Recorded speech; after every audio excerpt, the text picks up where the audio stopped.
مثلا ازاي احسب تكلفة شقة 150 متر؟ اوبا يلا بينا. تعال اقول لك ازاي تحسب شقه 150 متر، مش في 3 خطوات ولا 4 خطوات، باسهل طريقه في الدنيا، عشان ما حدش يضحك عليك ولا يشتغلك ولا ترجع لاي تفاصيل، وتبقى عارف التكلفه اللي انت عايز تشتغل عليها. بقى اهم خطوه الذكاء الاصطناعي دخل حياتنا في كل حاجه. تعال اوريك هنعمل ايه. هتكتب لعم شات جي بي تي صباح الخير كده يا باشا، انا عايز اهو، بص تكلفة تشطيب شقة 150 متر كام؟ فهيقول لك مش عارف ايه، هو هيبتدي يحسبها لك بنظام المتر، وده نظام ما ينفعش ان احنا بنشتغل بيه، بس انا هشرحه لك نموذج، بس هديك المقايسة الفعلية اللي تقدر تحدد بيها الخطوة دي. تعالى اوريك تاني. هو ابتدى يحددها لك مثلا المتر من 1500 ل 2500 جنيه المتر، ابتدى يحدد لك برضو هنا المتر يتراوح من 2500 ل 3500 متر جنيه للمتر، يعني و4000 وصلت من اول 225,000 جنيه لغايه 900,000 جنيه على حسب المتر الباقه بتاعتك وايه، والقصه الجميله الحمضانه اللي احنا ايه بنتكلم فيها، وناس كتير قوي شغاله بيها، وتجار الشغلانه محمد رمضان الشغلانه المعروف صاحبنا ابو طفيره. فده ناس كتير قوي شغاله بيها. احنا مش هنتكلم في ده، احنا هنتكلم على اسس تقليديه مبسطه ليك انت تعرف تعمل الموضوع ده ازاي وانت بتستخدم الكمبيوتر. تعالى يا باشا ايه، اقول لك على حاجه حلوه قوي. ممكن يا باشا ممكن تعملها لي بنود، فاحنا ايه ممكن تحسبها لي بنود.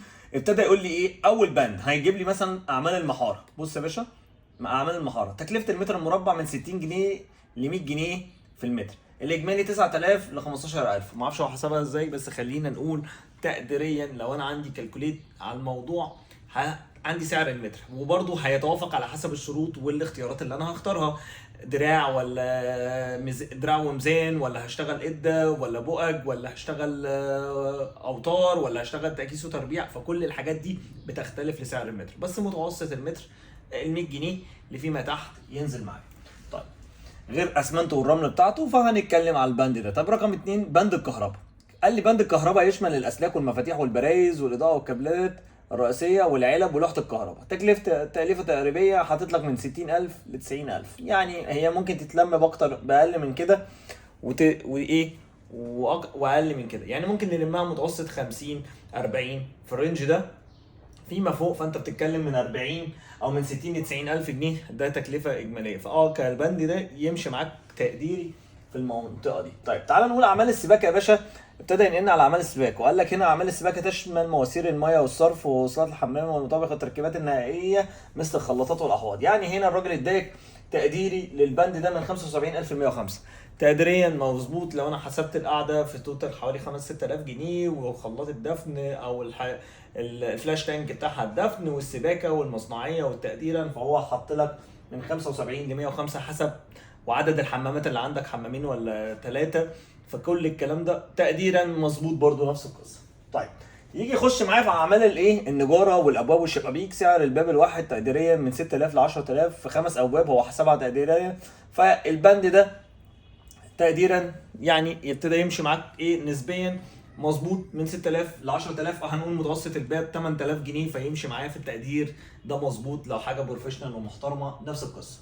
طيب سعر الشباك الواحد تقديريا برضو خشب او المونيوم، فهو حاطط لك من 4000 ل 6000 جنيه في 4 شبابيك، ودي مساحه صغيره شويه لان مفيش شقه هتحتوي على 4 شبابيك، ده انت هتحتوي على اكتر من كده. فهنتكلم لو انا عندي مثلا البند ده ممكن البندين دول يخشوا معايا في 80,000 جنيه فيما فوق. هو حاطط لي من 50 ل 80. لو انا قلت بند الالومنيا هعمله، لان انا عندي غرف، عندي البلكونه، عندي بلكونه النوم الرئيسيه، لو عندي بلكونه في المعيشه، فبرضه تتوافق في التكلفه دي، ليها حسبه صغيره. فاحنا هنقول تقريبا فهو اداني من 80 ل 50. هزود انا في البند ده يبقى ابواب والومنيا متوسط 100,000 جنيه. طيب تعالى نخش في اعمال الدهانات برضو. هو كاتب لك تكلفه المتر المربع من 50 ل 100 جنيه، الاجمالي 7000 ل 15. ده كده تكلفه المصنعيه اللي هي تقديريا للموضوع، بس الموضوع بيختلف برضو على تشكيل الجبسون بورد بتاعك والديزاينز والديكوريشنز والحاجات دي كلها اللي انت هتعملها والالوان اللي هتشتغل عليها. فالحته دي مهمه جدا، بس نقول تقديريا برضو نفس الموضوع. حط متوسط الخامات دي، بس هنزود عليها ثمن البضاعه والخامه والماتيريال، فيبقى احنا برضو حاطين البند ده. طيب اعمال الارضيات والحوائط حسب السيراميك والبورسلين، بس خد بالك هو كده ابتدى يشرح الحاجات دي كلها خامات، هو ما ابتداش يحط اي مصنوعات. يبقى احنا خلينا اللي احنا قلناه ده كله خامات. هنقول اعمال الارضيات والحوائط نفس القصه، المتر المربع من 300 ل 800 جنيه المتر. لو انا هشتغل مثلا سيراميك مصري الاجمالي متوسط من 45000 ل 120000 بقى، يعني حسب الامطار والقصه بتاعتك. والسيراميك الحمامات والمطابخ حاطط لك من 300 ل 600 متوسط 60 ل 75000. الرخام والباركيه بدلا من السيراميك لو انت عايز تبدل، يعني هو حاطط لك اختيار في حاله اختيار الايه القصه دي يعني. بس خلينا نقول ان انت متوسط عندك البند ده ممكن يخش في حوالي 50 من 50 لغايه 120000 جنيه، اختياري حسب الذوق والقصه بتاعتك. طيب تعالى يا باشا يقول لك ايه بند تاني، الاسقف المعلقه. بند الاسقف المعلقه صباح الخير يا باشا، اللي هو بند الجبسن بورد، حاطط لك متوسط من 250 جنيه ل 500 جنيه المتر. طيب يعني حاطط لك 37000 جنيه 75000 جنيه حسب التشكيل برضه، حسب الديزاين وحسب الافكار بتاعتك. هو هنا طلع ذكي شويه، هو سايب لك الموضوع حر شويه. مفيش متر ب 500 جنيه ومفيش حاجه ب 250 جنيه برضه كتقديرا، في حاجات يعني متوسطه للسعر، فهو بيظبط لك الدنيا. طيب المطبخ، الحمامات والمطابخ، الادوات الصحيه برضه هنا بص ابتدى يحطها لك اهي. ابتدى يطلع سعر الحمام الواحد متوسط 20000 جنيه في ل 40000 جنيه في 2 حمام مثلا. لو مثلا تجهيز المطبخ هو ابتدى يحط لك حاجات الفينش والصحي الكلام ده كله. طيب الباشا ده ذاكر الموضوع ده كله، ابتدى يحط لك تقديريا لو تشطيب اقتصادي 350000 جنيه ل 450000 جنيه، ولو تشطيب سوبر لوكس من 500000 جنيه ل 700000 جنيه، ولو تشطيب الترا بص يا باشا الترا سوبر لوكس يعني اللي هو رخام باركيه تجهيزات فاخره من 800000 جنيه لمليون و800 جنيه. هو المعادله مظبوطه كده، ممكن تمشي معاك بالمصنعيات. طيب بتختلف على ايه بقى؟ جوده المنتج، جوده المهندس اللي بيشطب لك، جوده الصنعه. وخلي بالك من الحته دي، جوده الصنعه مختلفه جدا، لان احنا في صحابنا كتير قوي بيجي لي نقاشات وحوارات كتيره قوي ايه هندسه انا لقيت والله السعر بتاعي ده بره يا باشا. اقل نيابه عليه ما تيجي تحسب تكلفه تشطيب شقه او تكلفه تشطيب فيلا او تشطيب اي وحده عندك، ما تحسبهاش مقارنه بالحاجه اللي انت بتعملها، لا قارنها بالايتم يا باشا. الايتم ده ايه؟ سيراميك مصري، هركبه بأني طريقه ومصنعيه الراجل ده كام. انا بقى ما ينفعش انا اطلب زي السيراميك. حضرتك لما بتروح تشتريه ازاي يا باشا؟ صباح الخير بتشتري السيراميك ده وانت بتشتريه في بيقول لك بورسلين ب 1000 وكسور، سيراميك ليزر باكس ب 800 ب 600، سيراميك مصري عادي تحت السلم ب 400 ب 300. فهو اداك الثلاثه فرايتي. ما تدينيش بقى، ما تحطش في خيالك ان انت هتحسب التكلفه على التكلفه الاولى العاليه وانت عايز بسعر القليل. لا، حدد انت عايز ايه مرارا وتكرارا، وبنقولها لكل العملاء بتاعتنا زي ما بنيجي نحسب التشطيب بتاعنا.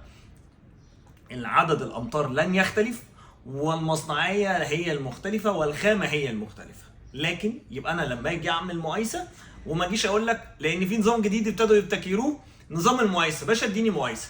ما هي المقايسه يا باشا انت بيضحك عليك تاني. بيضحك عليك ليه؟ عشان هو بيجي يقول لك انا هديك مقايسه فانت تفرح، انا مش هشتغل بالباقه. هي باقه بس ملفوفه في سلوفانه كده، انت فاهمني؟ هي حته ايه جانتي. لا لكن خليك القصه دي باشا، انا عندي معدلات 100 متر اكس فانا هضربهم في اكس. انت بقى صباح الخير عايز تجيب السيراميك ابو 300 جنيه هات ابو 300، عايز تجيب ابو 1000 هات ابو 1000. انت تضرب المعادله. نفس القصه في التركيب، ونسب الخامات في التركيب للبنود دي مش كتيره باشا. في الشقه كلها 20000 جنيه، مش ايتم يعني، مش هي دي البلك اللي تخاف منه. لكن نبتدي نفهم الموضوع. خلي بالك من اشتغلت التشطيب، لان في مهندسين بتشتغلك بجد وبتضحك عشان تقلبك من جيبك في التشطيبات. كان معاكم مهندس ديكور اخوكم العبد لله محمد تهامي، وقناه تهامي ديزاينز. السلام عليكم.